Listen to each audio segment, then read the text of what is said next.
ఈ విశ్వంలో మొదటి అణువు పుట్టకముందు అంతా శూన్యం, అంతా నిశ్శబ్దం. ఈ రోజుల్లో సైన్స్ దీన్నే జీరో పాయింట్ ఫీల్డ్ అంటోంది, కాని మన ప్రాచీనులు దీన్నే శివుడు అన్నారు. పదండి, ఈ అద్భుతమైన కాన్సెప్ట్లోకి ఇంకాస్త లోతుగా వెళ్దాం. ఈ ఒక్క వాక్యం చాలు విశ్వంలో శివుడి పాత్ర ఏంటో అర్థం చేసుకోవడానికి. ఇదే కీలకం.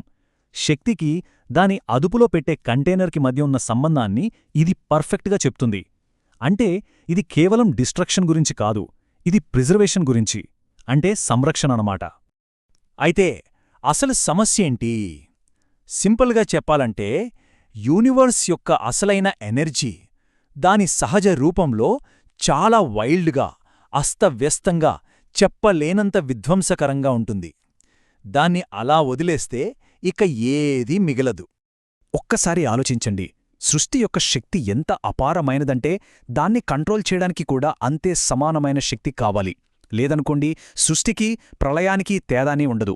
అంతా ఒక్క క్షణంలో మొదలయ్యి అదే క్షణంలో ముగిసిపోతుంది. ఇక్కడే శివుడు ఒక కాస్మిక్ రెగ్యులేటర్గా వస్తాడు. ఆయన హాలాహలం అంటే ఈ అస్తవ్యస్తమైన శక్తి అనే విషయాన్ని తానే తీసుకుని ఈ రియాలిటీ అనే ఫ్రేమ్వర్క్ను అది తినేకుండా కాపాడతాడు. సో ఇక్కడ ముఖ్యమైన విషయమేంటంటే ఆయన విధ్వంసాన్ని కంట్రోల్ చేసి దాన్ని స్థిరంగా ఉంచుతాడు. మరి ఆయన ఇదెలా చేస్తాడు? ఆయన పాత్ర రెండు విధాలుగా ఉంటుంది. మొదటిది ఒక ప్యాసివ్ రోల్. అదేంటంటే నిశ్శబ్దం ద్వారా స్థిరత్వాన్ని అందించడం. ఈ ఆలోచన స్థాణో లేదా నిశ్చలత్వ స్తంభం అనే ఈ కాన్సెప్ట్ చాలా పవర్ఫుల్. సంపూర్ణంగా నిశ్చలంగా ఉండటం ద్వారా శివుడు ఒక ఫ్రేమ్వర్క్ను అందిస్తాడు. ఈ ఫ్రేమ్వర్క్ వల్లే ఎనర్జీ అనేది తనను తాను నాశనం చేసుకోకుండా నిలబడగలుగుతోంది. ఆయన ఈ విశ్వానికి ఒక యాంకర్ లాంటివాడు. ఈ పోలిక చూడండి. శక్తి అనేది నక్షత్రాలను కదిలించే కరెంట్ అయితే, శివుడు ఆ కరెంటు ప్రవహించే రాగి తీగ. ఆ తీగ లేకపోతే ఏమవుతుంది? ఆ కరెంటు ప్రపంచాన్ని కాల్చి బూడిద చేస్తుంది. చూశారా, శక్తికి, స్థిరత్వానికి మధ్య ఉన్న సంబంధాన్ని ఎంత అద్భుతంగా వివరిస్తుందో ఇది. కాని శివుడు ఎప్పుడూ నిశ్చలంగానే ఉండడు. ఆయన తన విశ్వనృత్యం ద్వారా యాక్టివ్గా శక్తిని మేనేజ్ చేస్తాడు. ఈ ఉనికి మొత్తానికి ఒక రిథంను సెట్ చేస్తాడు. భౌతిక శాస్త్రంలో ఈ ప్రాథమిక సూత్రం మనకు తెలిసిందే కదా. ఈ ఆధ్యాత్మిక భావనకు ఇదే పునాది. శివుడు శక్తిని ఎప్పుడూ నాశనం చేయడు. ఆయన దాన్ని ట్రాన్స్ఫార్మ్ చేస్తాడు. ఒక రూపం నుండి మరొక రూపంలోకి మారుస్తూ ఉంటాడు. అది ఎక్కడ ఆగిపోకుండా చూస్తాడు.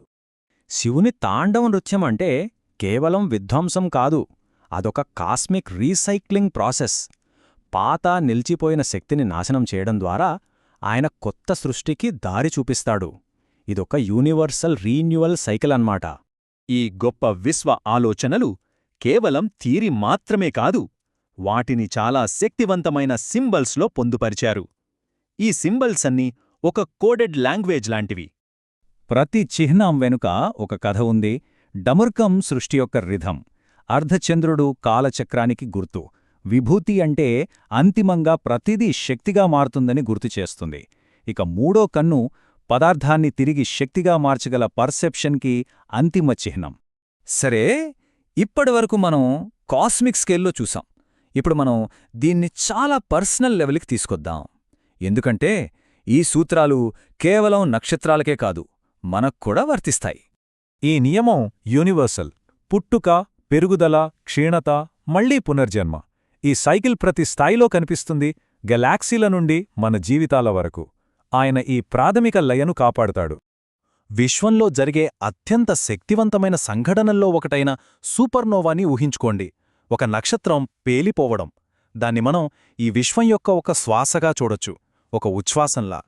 దానికి కౌంటర్గా ప్రతి బ్లాక్ హోల్ ఒక నిశ్వాసం, పదార్థాన్ని, శక్తిని తిరిగి తనలోకి లాక్కుంటుంది. ఈ నిరంతర ఉచ్ఛ్వాస, నిశ్వాసాలే ఈ విశ్వం యొక్క బ్యాలెన్స్. ఈ వాక్యం ఎంత లోతైనదో చూడండి. ఆయన కేవలం ఒక యాక్టివ్ ఫోర్స్ మాత్రమే కాదు, ఆయన నిశ్శబ్దం, ఏకాంతం కూడా. ఆ ఏకాంతంలో ఉంటూనే ఆయన ప్రతి దాని సమగ్రతను కాపాడుతున్నాడు. ఇక ఇది అన్నింటికంటే పర్సనల్. ఆ చిన్న గ్యాప్, రెండు హృదయ స్పందనల మధ్య ఉండే ఆ నిశ్శబ్ద క్షణం. ఆ స్థిరత్వంలో, ఆ నిశ్శబ్దంలోనే ఆ కంట్రోలింగ్ ప్రిన్సిపుల్ ఉంది. అది విశ్వస్థాయిలో ఉన్నట్టే మనలోనూ ఉంది.